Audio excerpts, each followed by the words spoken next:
Good morning.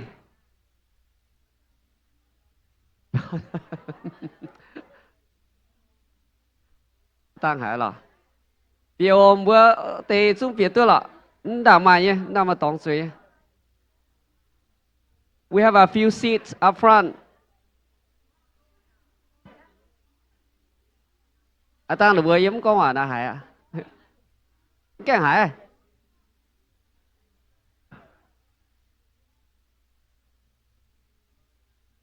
Good morning, Bang on Dom. Ôi lồng hiếu, chip, bùi choáng, miền mùa tỏi bị tai choáng kiến, sinh thiên hùng, y đom. Bữa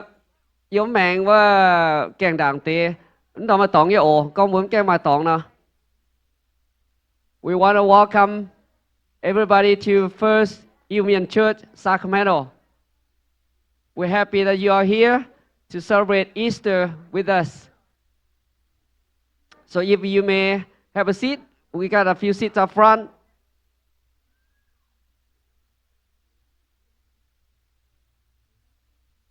Good morning, good morning. We have a few seats up front here to my left.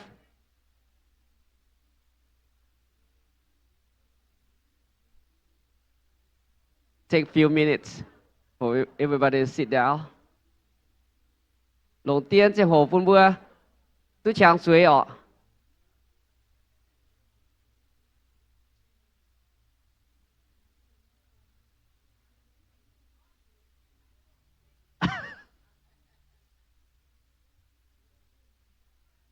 Okay. Bây giờ đó bộ lồng hiếu chi biệt choáng miền mùa tỏi. Ý đom bữa mai miền mùa tỏi. Tại chạy bữa biển nát ta rồi là bà ta yết dùn mai phai. Anyone here first time with us this morning?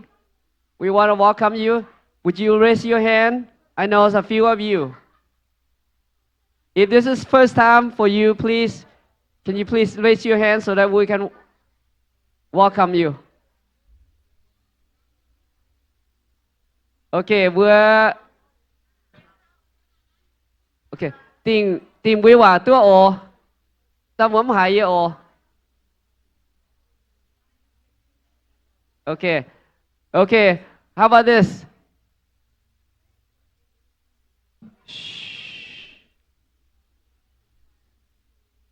Okay. Bữa ta chạy bữa na rồi là bà tí dùn na thôm bữa số chỉ xin bữa mảng tăng ồ. Bữa buồn bữa lồng hiếu chim bữa. If this is your first time, can you please stand up so we can welcome you and let everybody see you? Tụi nhé ồ. What mà tao? Thế mà tao, ôi, sao cái miệng rủi cơ? Ok, bây giờ mày bật chip ạ.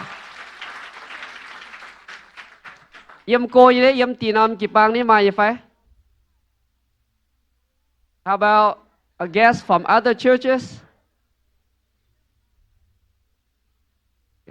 Vừa ý đó mà lồng hiếu chip này. Teresa, Bùi Yim Hoang, would you stand? Would you both stand? Okay. Teresa, sao chứ nêm chẳng ton. Let's sing, ta thấy vừa. Anyone else? Am I tao như phải? You bấm or miss? Am I như phải? Ta dạo ha? Oh, so you xin với bấm mảng á? Okay, ý tao. Lồng hiếu ship vào, lồng hiếu ship, let's see thiên hùng. Bùi đòn đâu à? Cần dùng tí tiền như ổ bơm mà phải chơi tại bà dùng bù moáng sở chiến. Bùi dung năm chiều gì gì nghe hiếu. Bùi giảng thiên hùng liu bùi nhé can xin nhé thô sạp quá hồn quá. Muốn cho sơ tàu có muốn hai bông tài na ý sự thêm của bông tài. Hay ha, hát tao hai bông tài xuống bùa. Okay. If you have your cell phone, would you please turn silent so that so we have so we can be focus praising the Lord. We don't want interruption. Okay. Sorry, I have to say this because we did have 3 weeks ago that during the service the phone went off. Okay. Okay. hay là bữa chỉ chính hiếu bữa ta cáo coi là bài liều bữa mong phải truy bà dung ở sinh thiên hồ ở ok mà ứng thằng mà xin nhiều mà những tao mà nó mà nó đâu mà nó tiền mà nó mà nhỉ mà bữa nó nhớ đó nè ok bữa Chúa bữa thảo ở bữa xuống ta cao ở bữa ta cao liều bữa nó bữa ở okay let's pray and then we'll have the children sing okay before I pray I need everybody to silent please okay bữa xuống ta cao ở chiếu thiên hòa y bữa lãnh xin chiếu bữa biển á ta choàng trên sinh thiên hùng giáng thảo Giêsu phàn năng Easter na sẽ y bữa giáng thảo Giêsu niệm tu phàn năng ta về bữa tu diệu bữa mai phèn on chiếu thiên hòa y bữa năm chiếu hồ ở chỗ gì hiếu bữa hay sinh chiếu hay xuân tình hiếu lồng y bữa nhé xin cha linh quân cho à bữaเราสิที่นุ่งโทษเจ้าสิ่งที่ใช้บทตรงยามิสันเจ้าว่าอีเบอร์ติงยิสุบตาเกาอาเมน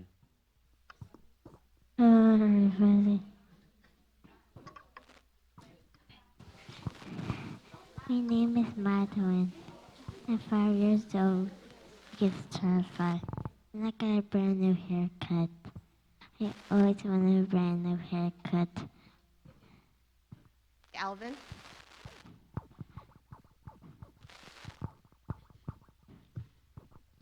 Matthew, verse 21, verses 9 to 11. Hosanna to the Son of David. Blessed is he who comes in the name of the Lord. The crowds answered, "This is Jesus, the prophet from Nazareth in Galilee."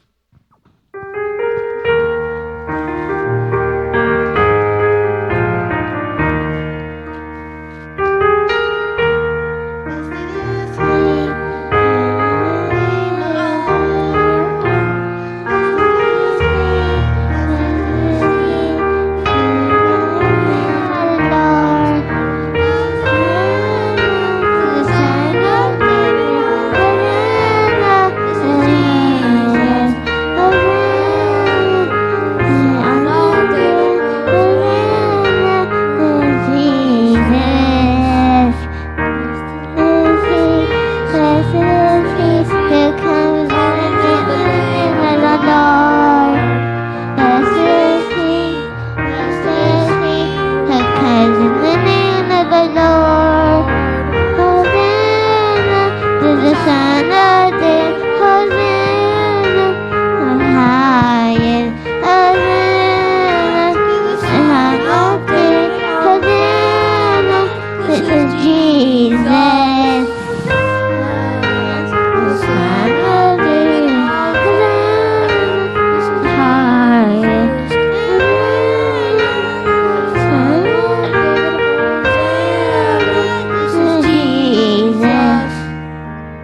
lãnh sinh diệu thiên hùng bùn bùi chuang chen tại bà dung thanh diệu thiên hùng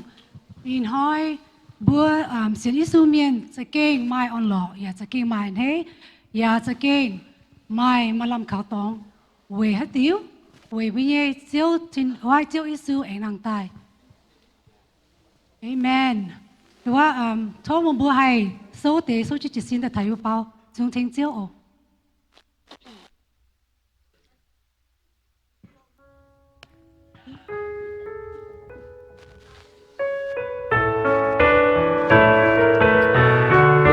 Isu chọn cái sen thiên hùng lồng dây với cha lồng dây với chia nhiều sen thiên hùng 我愿照基督当照亮，我愿照基督当照亮，我愿灵魂照照基督转见照，我愿照基督当照亮，我能在大把中成就，我若爱将基督念好。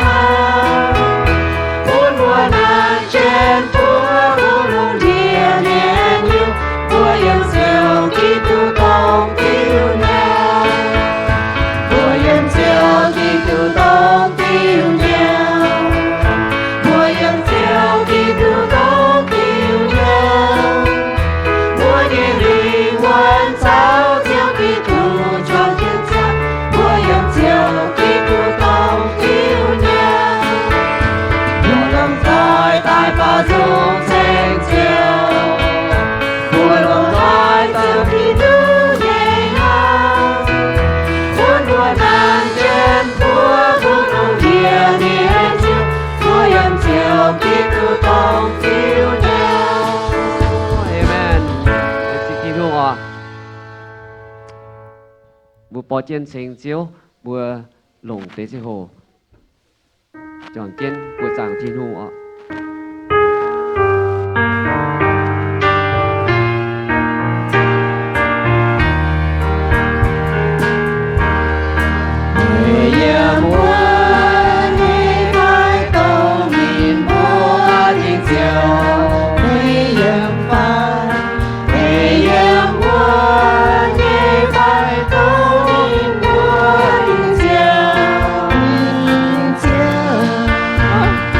Oh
度一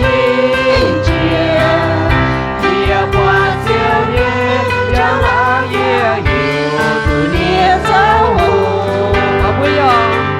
为救将真，也为主到将我，为救将真，埋主感谢，为也定了，就困真将我，为他美满家庭伤害，为救将真。来自天父，请天父我。ủng hộ chứ.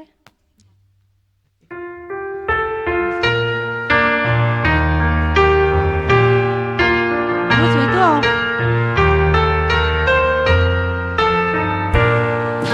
Đi nơi chiếu Giêsu nắng tay, Alleluia.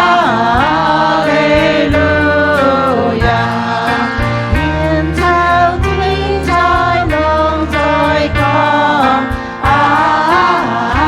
Alleluia. Mai trên yêu mai on lo sớm, Alleluia. Luôn sao đau về tròn tung ra, Alleluia. Mai chẳng là nhị chiều tiếng trên, Alleluia. Nhìn cho tới nhẹ liềm từ từ, Alleluia. Nhìn tại quê trình của Chúa, Alleluia. Sớm mai ai lòng người trên đi, Alleluia. Nhìn cho thiên làm miền yên con, Alleluia. Có yêu cha hình chiều vinh quang, Alleluia. Giêsu khói thìn tao như gương, Alleluia. Phải nhé cha mai hai quân điên, Alleluia.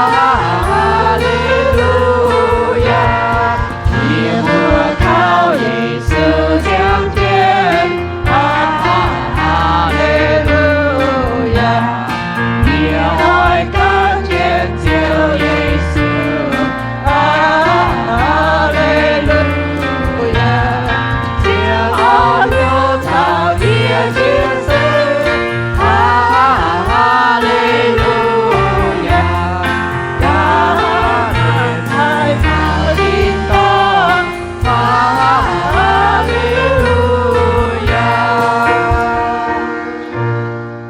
Cháu còn vừa tỏ phụng họ để số tự số đúng là chưa đâu. Bùi xuống ta cáo phòng họ năm siêu hồ siêu thiên hòa y vừa lãnh trình siêu bùi vừa anh tu sinh siêu bùi vừa bảo hallelujah bùi vừa giảng thảo siêu giảng chiến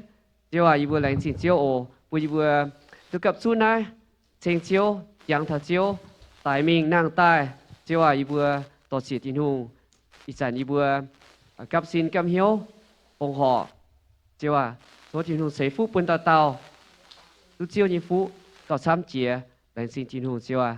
y bữa tiếng Giêsu bữa ta cáo amen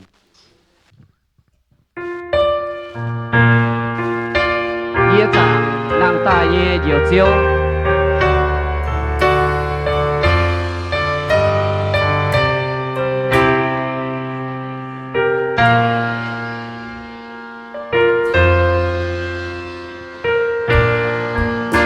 nghĩa rằng pha nàng ye diệu chiêu đi ra ye ye pháp kề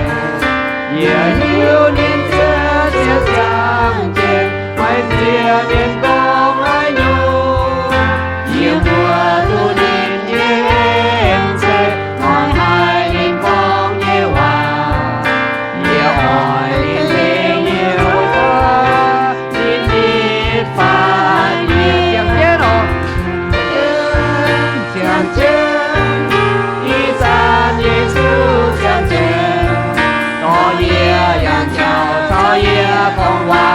赞赞超越动摇，将真将真，爱不满面度真，一行爱诺有天相见，你人也有相见，也赞赞他也有笑，因他也有方便。看听接触也相见，不念挂念也讲，也图你也都没谁，还说你也都累，耶稣在能在相见，相见相见，一赞耶稣相见。草野羊角，草野黄花，赞赞草野冬月，相见相见，爱不满面度真，一行爱诺有人相见，阴阳也有相见。海岛先靠救耶稣，也加保重生命，也丢光哈利路亚，圣子面也有救。海岛老花救耶稣，救眼光这边呀，不耶稣在你心里，不你相见。相见，相见，一赞耶稣相见。草野羊角，草野黄花，赞赞草野冬月。相见，相见，爱不满面度真，一行爱诺有人相见，阴阳也有相见。Let's see, Tinu. Buang so you seen the palm, Tizu, Halan to sing Joe. Let's all stand.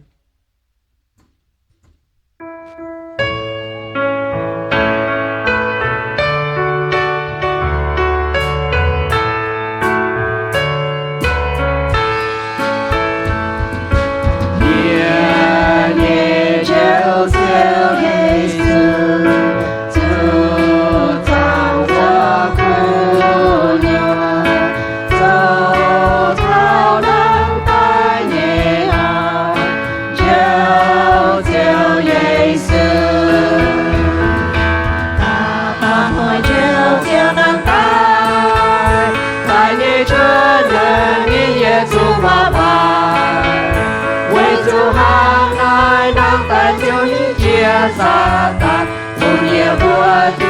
chiều hai sao chiều vào thiên ta chiều Giêsu thiên nàng ta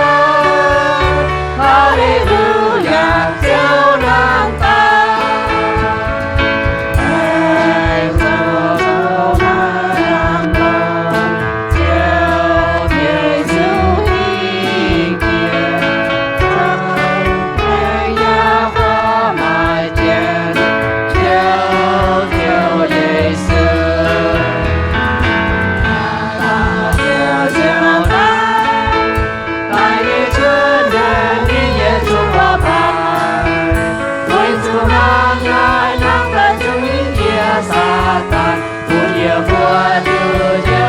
Hãy vào tin ta Nina ta Hallelujah chiều nàng ta Hãy nhị hằng đâu mai trên Nhị nhị chiều Giêsu Hoa bài đầy người nhị cha chiều chiều Giêsu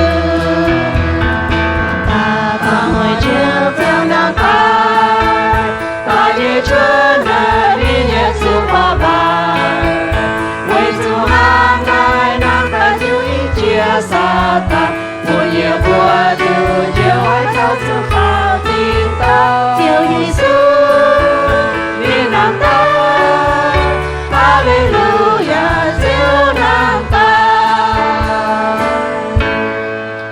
chung suy tua lãnh sinh thiên hùng thiên chiếu ọ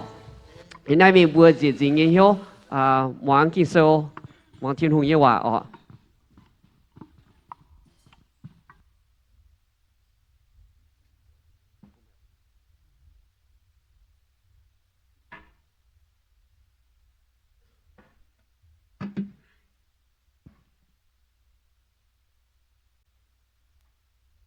Oh, hallelujah. Thánh Thiên Hùng, với Thánh Thiên Hùng nhân phải đâm.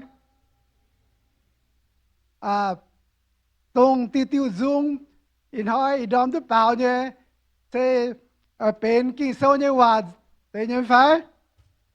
So if you know mienh, all the songs that they sang, it's all the message is already contained in there. So Christ is risen. Amen. Today's message is called The Morning Jesus Rise from the Dead. I put some PowerPoints, but I have a lot more to share. But we'll see what happens. I'll try to go fast. Let us pray, and then we'll read the scripture together. Tiêu ai đom như bùa lành sinh thiên hùng tỏ chỉ chiếu như en bùn như bùa tu chuồng chân bài sinh chiếu bùa chỉ hỏi sẽ bền chiếu nàng tại nhân hỏi tiêu ai bùa tu chiang chân sẽ quỷ chiếu tu nàng tại bùn như bùa tiêu yếm như bùa nhẹ hiếu chiang chân tiêu nàng ăn hỏi yển hang nhiệt liu nhẹ tiêu thiên hỏi ăn hỏi bùa ở bùa giang sinh chiếu bùa ya ỏi tổ chiếu nhưว่าchiếu kinh sâuทุกที่นุ่งกันต่ออยู่บัวโอเจ้าฮะเยเสเป็นจุยที่นุ่งลงกองหังทุกที่นุ่งเปียกองเยียให้จุยามตุกองตอมตุกองเพียนเจ้าปุญญบัวเจ้าเนี่ยบัวตุยาหลังตุเชงปุญมวงเยเมียนอย่าตุไฮอย่าตุหิวเท่าเจ้าเนี่ยว่าทั้งหนอบัวเท่าบัวอยู่บัวละลานจังเตี้ยอยู่บัวเชงไม่อยู่บัวไทยไม่อยู่บัวเขาอยู่บัวเจ้าสุกิตุเยเนนเจเนี่ยบัวให้เต่าเก่าอาเมนอาเมน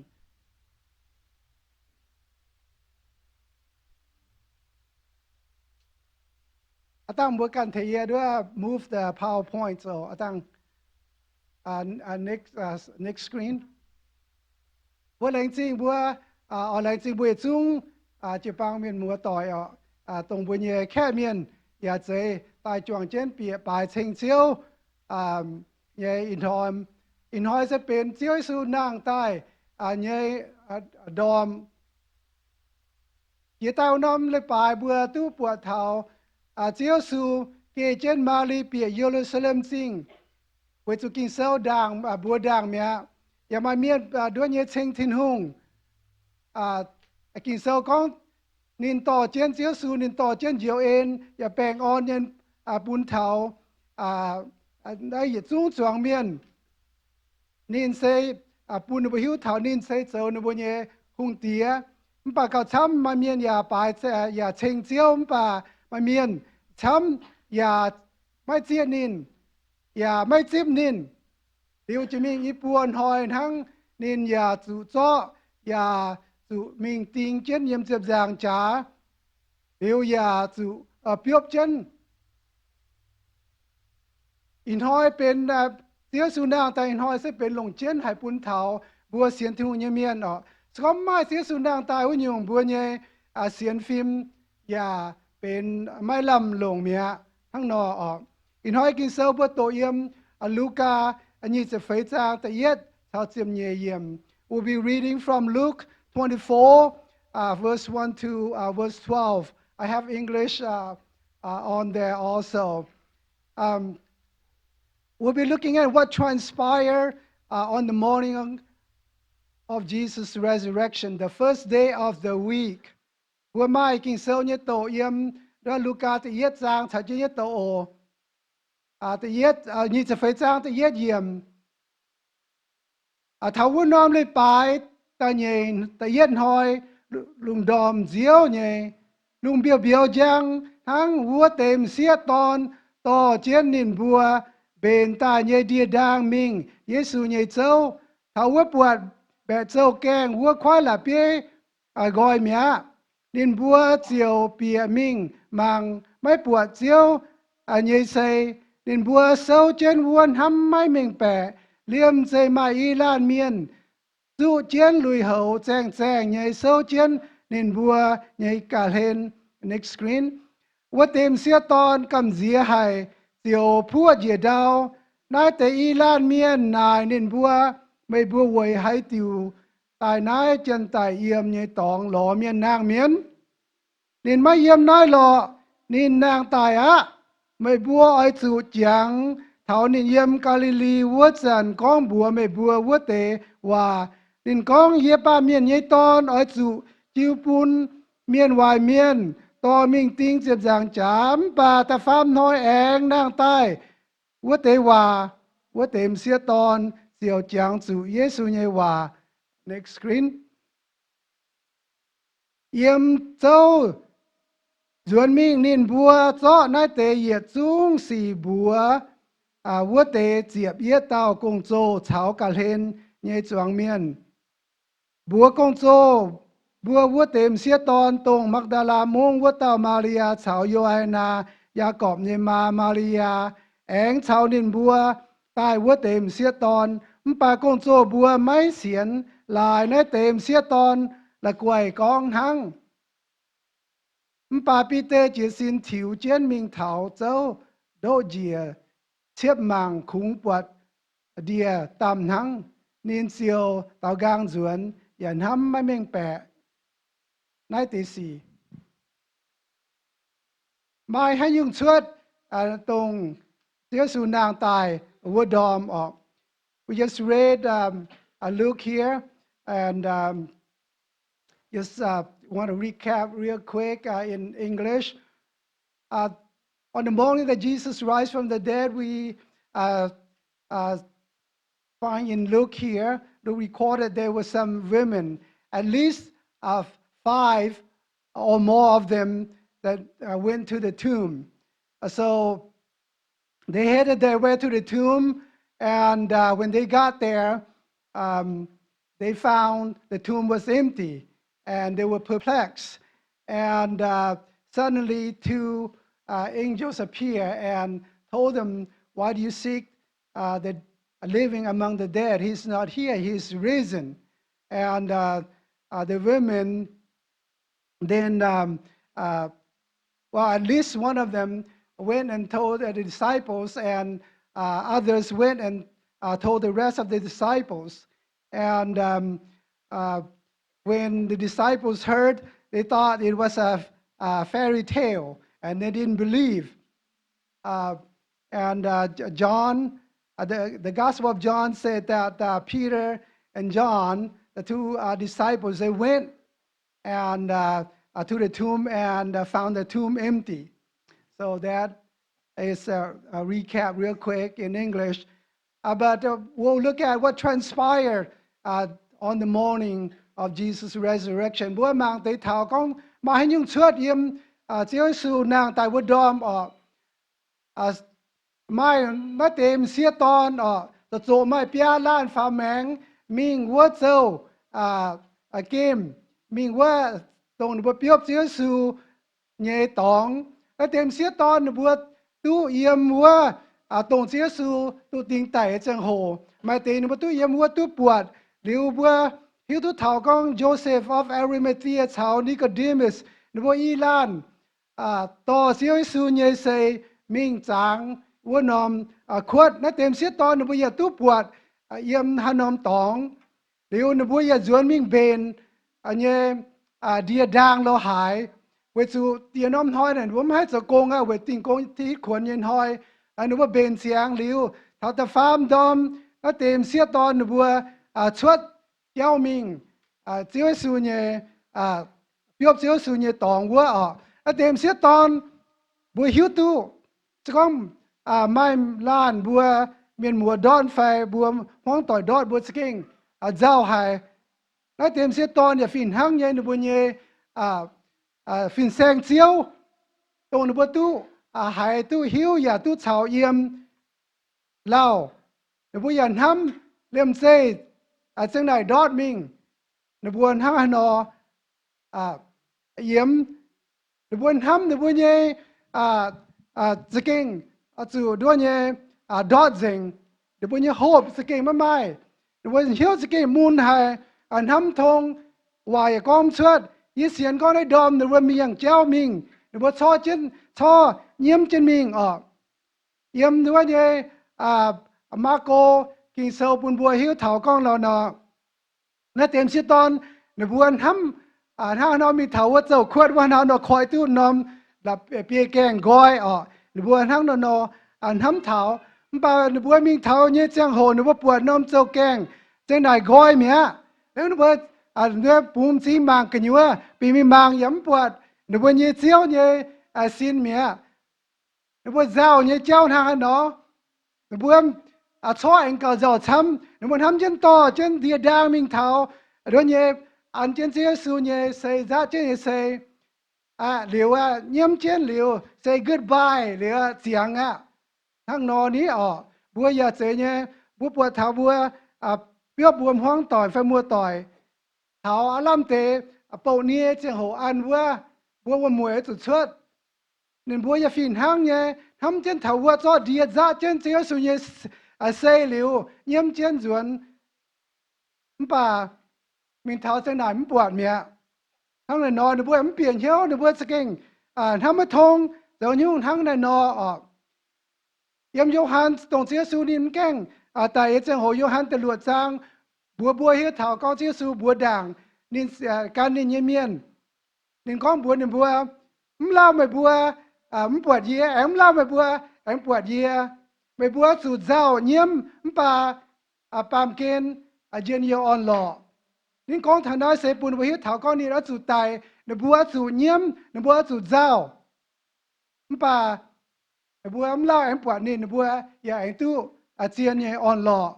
ทั้งในนอให้เต็มเสียตอนนบัวสเก่งเจ้าเยี่ยมป่าทั้งให้นอmình thấmปวดเสียสูญเยเสียนบัวนบัวเองเกาเจ้าช้ำทั้งในนอnên bùa giàu nhé yết chung tỏi tông chiếu Giêsu bùa đàng mẹ bùa nhé sai có ya phiền hăng nhé chiếu nhé hàng tàu công số ya phiền hăng nhé giàu bình chân tông chiếu Giêsu yếm tàu khuất nhé chẳng hồ bà đánh xin thiên hùng hallelujah chênh bùa nhé thiên hùng với su bùa giàu nhé với su bùa hâm nếu bữa nhé hộp nếu bữa mà làm ham nhé nếu bữa lại tu dèn mía chiang mía bà mi tháo dầu khuất bữa chế su nhé xây mía thằng này nó tự nhiên nhiều next screen second things that happen mai tông nếu bữa ham mình bè như chiang hồ mai ý tao thìn chai phiên miền thế này hình suốt taiปุ่นบัวปวดเยี่ยมแต่ไฟเยี่ยม and verse number 4 and it happened as they were greatly perplexed about this that behold two men stood by them in shining garment นินบัวเศร้าเจนวัวทำไม่มีแปะเลื่อมใจมาอีลานเมียนสู้เจนลุยเหาแจ้งไงเศร้าเจนนินบัวไงกะเห็นวัวเตเสียตอนกำเสียให้เสียวพัวเจียดาวบัวปวดในแต่อีลานฟินเมียนบัวจะเก่งกำเสียหายพัวเจียดาว who wouldn't be afraid suddenly two angels appear before them บัวจะเก่งกำเสียหายก็มาอีลานเมียนไฟฮัลลาเนี่ยเจเจ้าเจนบัวกะเห็นบัวฮัลหนอบัวจุงเสียไหวยังแฟนบัวเก่งกำเสียหายบัวพัวเจียดาวบัวสุนบัวตัวเนี่ยเสียนก้อนบัวมิ่งเท้าบัวปวดเจ้าสูเนี่ยเซไปมีถามใจทั้งนบัวตรงนบัวตู้ทำไงแต่อีลานฟินเมียนทั้งขนอก้องบัวนบัวบัวเนี่ยทิ้งหูสเกลงหายตรงนบัวเยี่ยวเจ้าเข้าเนี่ยจะโหกำเจียเจียงโหทิ้งหูปูนี่ทิ้งใจก้องบัวนบัวทั้งไหน He's not here He is risen แต่อีลานเมียนนายนินบัวไม่บัวตาเวยให้ติวตายนะจันตาเยี่ยมเนี่ยตอง รอไม่เมียนนางเมียนนี่มาเยี่ยมได้รอนี่นางตายอ่ะโอ้บัวแหลงจริงบัวทินหงบัวทินหงเสยตายเนี่ยเจียวบัวทินหงบัวเนี่ยเจียวเส้นดางตายเนี่ยเจียว The angels, I love what God does with this, their fear. The angels gave them the message. He's not here, he is risen.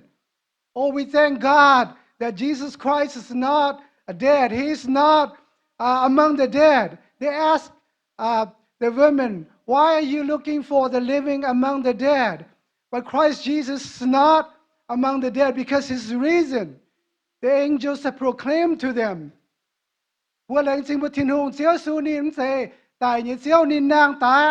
ดัวเนี่ยสินชายทั้งเนอบัวเนี่ยบัวมให้หลอตะปวดเมียนนางเมียนเยี่ยมเจียนตายเนี่ยตองบัวมให้หลอปวดเสียวสูตรงนางเนี่ยเสียวเยี่ยมตายเนี่ยตอง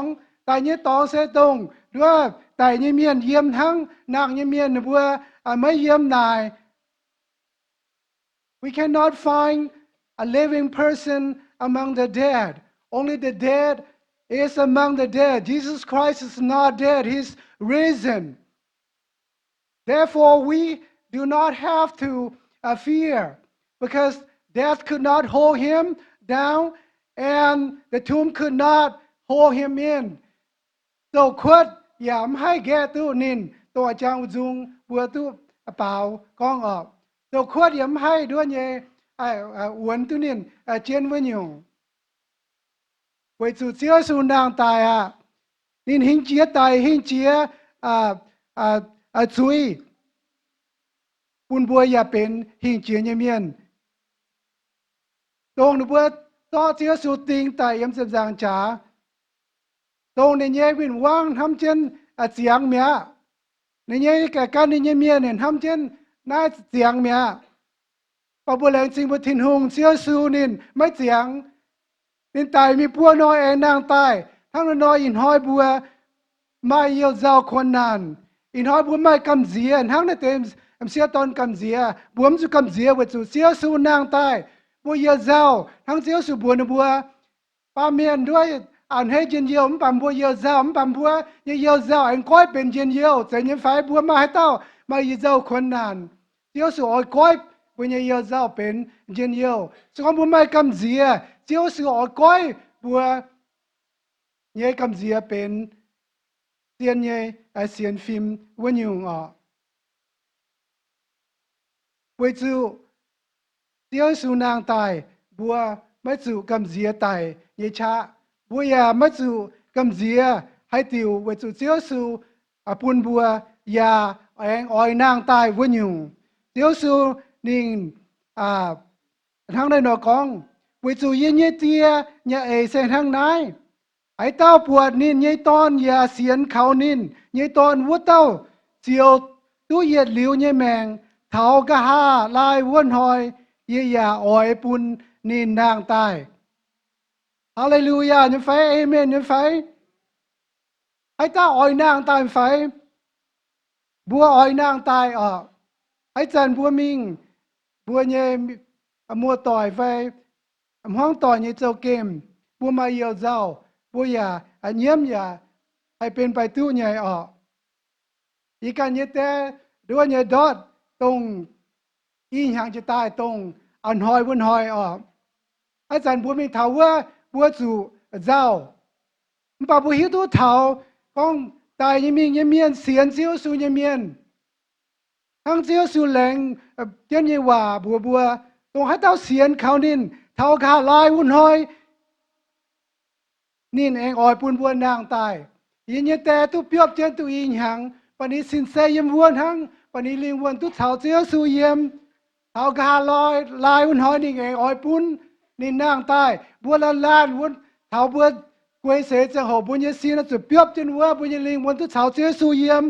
ป่าเท้ากาลายวนหอยนี่แดงบุญบัวนางตายเสยยังไฟบัวเสียนได้ยังไฟเอเมนบัวเสียนได้ยังไว้สู่เจียวยิสูนินกองทั้งนั้นเอากองนินกอง Yê sẽ tông phun miên nang tai mai mèng chiang wo tao hãy tao xiên yê mai cún nín tài minh nín anh oi nang tai hãy tao chiang chiến ya xiên yê wo tao yê liu mai tài nai mai xiên yê phải búa xiên yê wo chủ chiếu su sẽ kinh nang tai liu tông búa xiên khảo nín yê miên búa anh oi tu nang tai nai sẽเป็นbúa yê mà làm thăm tòng nãy sẽเป็นบัวมาเนี่ยมาลำทำบัวแรงจริงทิ้งหงบัวเชงบัวทิ้งหงThe next screen and the famine that happened the third thing that transpired บัวเต็มเสียตอนตู้เจียงจู่เสียวยิสูกองเยว่าบัวเตอีเต้าฟินเมียนบัวนินบัวไม่บัวเจียงตู้เยไฟ Remember, they said, remember how he spoke to you when he was still in Galilee, saying, the Son of Man must be delivered into the hands of sinful men and be crucified, and third day rise again. Mày bùa ở chủ giang thảo nên yếm Galilee vất dần, con bùa mày bùa vất tế hòa nên con. Yê ba miền yê tò, ở chủ chiếu buôn miền, hoài miền, to mình, tiếng chếp giang trá, but the fam hoi ye and nang tai what they were. Do we need to be reminded that Christ was crucified, buried, died and buried and rise again? Búa chiếm su mai miền búa chiếm su ở chủ giang thảo nai nhân phải búa chiếm su nhé búa su nai sẽเป็นคู่เฟียนทั้งทินไซตู้บัวนายเตเสียตอนวันบัวจางเท้าเจียวกองเยว่าบัวยาฟินทั้งยาบัวเฉียมสู่ยางเจนบัวเฉียมสู่หิวตู้เท้ากองเจียวสู่ปาเมียนติ้งไตจุดจางจ้าสู่เปียบเจนแต่ฟามน้อยแองนางใต้นายอย่าเป็นบุญเยกงให้ปุนบัวปุนกันลานหิวเท้ากองเจียวสู่ไตมีแองนางใต้เวปุนบัวไม่ลำทำตองวันยุงโรมาแต่ไฟจางยี่จะเป็นเยี่ยมทั้งนั้นกอง Romans 4:25 it says this he was delivered over to the death he was delivered over to death for our sins and was raised to life for our justification เยซูสู่จิวปูนเมียนตายเยซูสู่จิวปูนเมียนตายเสร็จหลายบนเยซูสู่ตายมันปะทินหุงแองปูนนี่นางตายเวยปูนบัวตู้ชาวทินหุงหอบเหี้ยว Jesus was delivered over to death for our sins and raised to life for our justification ผู้อยากจู้ปาเมียนเสียวจะเยี่ยมเสียวจะจมเฮียนเป็นเมียนวายเมียนหังบาเสียวสู่ตู้ไตหลิวตรงบัวเสียนเสียวสู่เมียนนินฝูนบัวเป็นชาวทินหุงหอบเหี้ยวเมียนเป็นแป้งฟิล์มเมียนทั้งในนอwho would die for us who would be willingly to crucify for us there's no one else besides Christ Jesus or besides reenactment this Filipino man every year he want to honor Christ. He want to show how much he loved Christ, how devoted to Christ, and also to show his penitence. So he willingly crucified, had people crucify him on the cross for the 35th time this year. So he did it for about 10 minutes. So it's incredible. But what he did was, just for reenactment. But he cannot die for anyone. He cannot die for you and me. แล้วเต้าฟิลิปปิโนเจียนนินติ้งจับจ่าจ่าตู้ฟ้าสมจุดอะหรือว่าตรงจิตตายน้อยหรือว่าสเก่งติ้งนี่ปัวสเก่งติ้งนี่สาวเนี่ยทั้งน้องมันป่าหนูว่าติ้งเนี่ยน้ำเล่าล่ะติ้งป่าเจียมนาที่ตอนหนูว่าตอนเนียนเจี๋ยก็เหมือนหมางว่า news na yung Filipino at pung ba ma hai tao hai tai tin chập giang cha tai mi anh nang tai cho liu bu ye chiu su le bu yam chun hang no bum chun hang ta Filipino at jan hang no so we do not have to go through the pain like this Filipino person because Christ Jesus has already taken our place on the cross that has taken away our sins when we believe in Jesus Christ. So he was delivered to death for our sins, but he was raised to life for our justification. He declared us justified in the sight of God. All our sentence, all our guilt has been declared all gone, that we are not guilty. Bố làng xin bố chỉ thiên hùng bố chỉ su nang tai in hỏi chỉ su nang tai tông bố xiên nên miền bố chủ giảng chân hàng này chỉ su chủ buôn pa miền cho yên tiếng yên giảng trả chủ tài mình chủ biếc chân buôn hỏi anh nang tai ai sẽ bùa ye chỉ su next screen. The fourth thing that's transpired. The next screen. At the phê nhung tông tu chuột tai yếm nay đọ lùn đom tông chế su nang tai nay đom. The women went and told the resurrection to the disciples.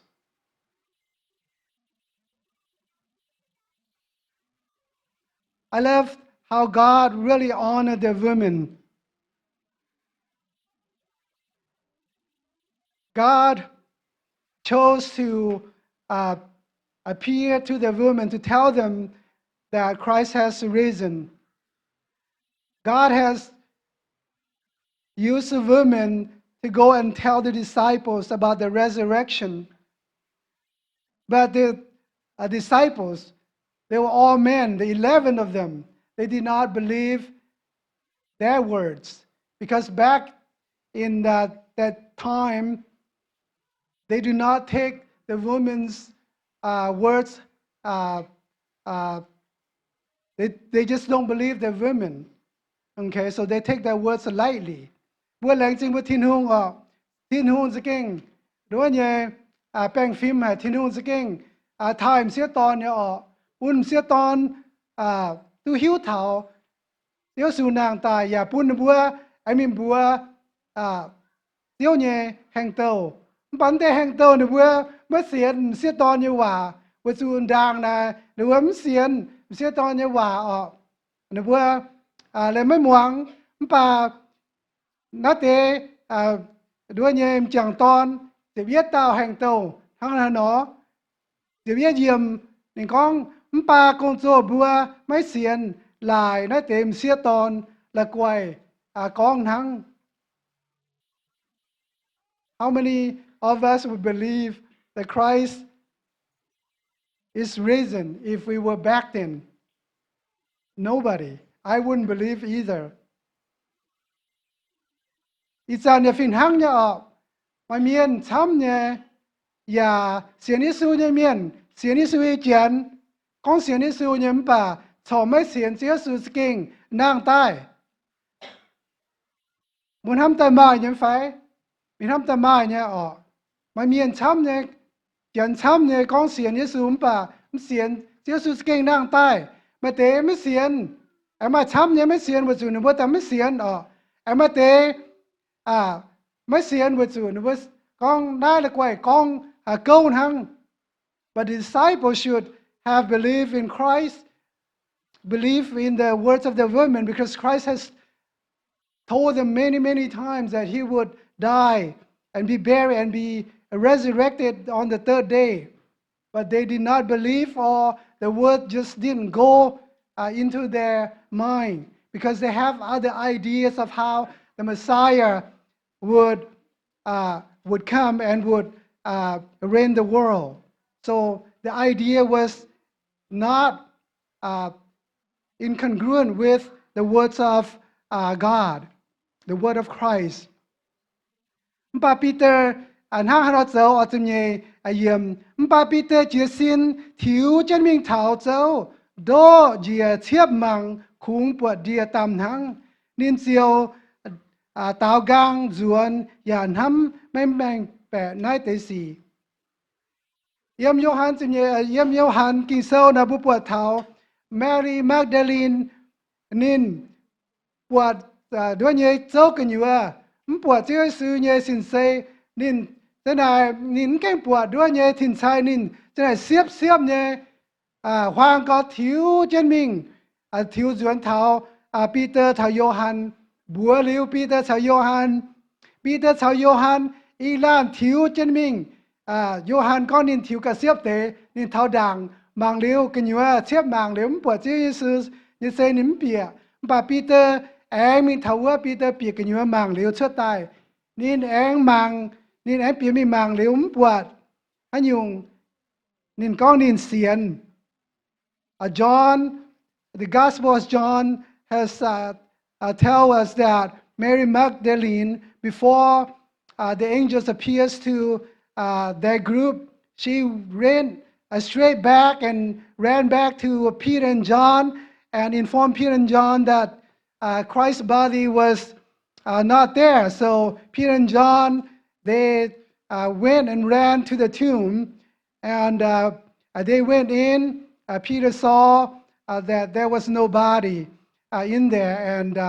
came out. And John went in and looked, and there was no body, and he recorded that he believed. ผู้ปวดเท้ามาเมียนช้ำเนี่ยมันเสียนเจ้าสุนางตายมันปั่นผมลงเชิงโหหลอมังกาเซเจียนไฟมเจียนวันยุงผู้ปวดเท้าปีเตอร์นินลงเชิงโหนินยามิงเท้ามังกาโจเกมเซเจียนไฟไม่เจียนเซเจ้าสุนางไฟไม่นางมิงเท้านินปวดเร็วนินยาทำไม่ทงปะบุหิวเท้ากองเจ้าสูมเล่าจะไหนหินชวดปุ่นบัวปวดตรงไหนนอมหอยออก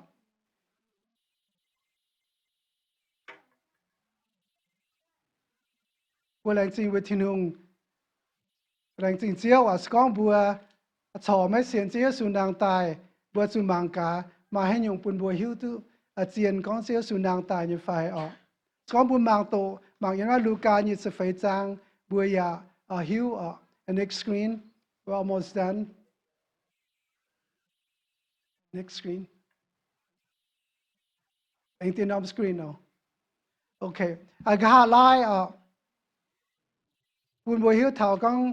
เจ้าสูนางตายในสเก่งหลงเจนหายปุ่นเท่าบัวอย่าจูงเสียนิสูยเมียนสกองเจ้าสูนางตายเจ้าสูนิ่มตายอย่าจับจางจ้าปีอบเจนแอมนางตายไม่ยุ่งบัวอย่าเสียนฟิล์มเสียไม้ให้ยุ่งไอเลยบัวเนี่ยบัวอย่าไม่ลำตองทำบัวอย่าไม่จุดจุนคู่เฟียนหรือบัวชอจุดไตเยี่ยมบัวเนี่ยจุยบัวเนี่ยเสียนฟิล์มสกองเจ้าสูนางตายบัวอย่าดันหั่งตีนยุ่งบัวจางหั่งแต่ไม่ให้ถึงตัวบัวบัวยุ่งบ่บัวเนี่ยเจ้าสูเสียนเนี่ยนางตายสกองบัวเสียนเจ้าสูกิตัวบัวยุ่งบัวเนี่ยจุยจูกวางเซิงเขาขาลายบัวยาเจ้าเองอ่อยปุ่นบัวนางตายสกอบุญมังยำได้ลูกากินเซลบัวปวดเท้ามาจองเซิงปุ่นบัวหิวเท้าของเจ้าอิสุนางตายแต่เย็ดยุงในบัวมิงเท้าปวดเจ้ายำเจ้าเกเจ้าโคตรกันอยู่แต่เยยุงที่หน่วยทินไซตู้บัวนินบัวของเจ้าสู่นางตา